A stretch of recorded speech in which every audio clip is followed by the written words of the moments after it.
There is a gender war out there, and most of it is coming from unhealed people speaking loudly in a way that's disguised as truth. Influencers are creating outrage. Hurt men and hurt women and hurt people are out there accusing each other of being certain ways. Now, are there toxic men out there? Are there toxic women out there? Of course. Are there people using people for other things out there? Of course there are. And healthy people do not generalize an entire sex. Healthy people do not give up on all their dating, all their chances for love, all their desire for connection just because they've had some painful moments in the past. Now, of course, there's situations where really awful relationships have happened and it takes a while to get back in the game, to get back into the desire to connect, the safety to connect, and the need to heal. It can take a while. So I'm not saying like, oh, you got in a huge car accident, you should hurry up and like jump right back into the game. That's not what I'm saying.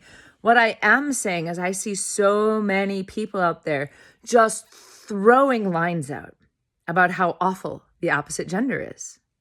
And how they all do this or they all do that if only they would.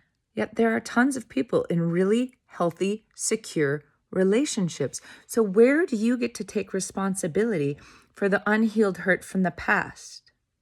Where do you get to take responsibility for actually shifting your belief system and starting to look for the person that aligns with you, that doesn't have those traits? Because of course, the people that feel similar to you often, if you're unhealed, you will start attracting the same people, right? I like to say it this way.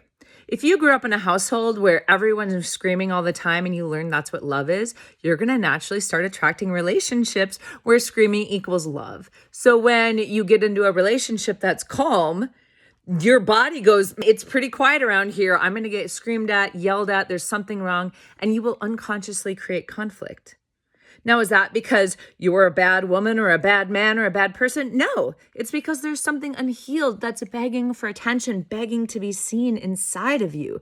And this is what happens with everybody. So when you can do the work to create secure attachment and understand what is actually driving you to either get into relationships that don't serve you or to create drama in your own relationships. Now, this is where the healing starts. So let's stop projecting outwards to others and start looking inside ourselves.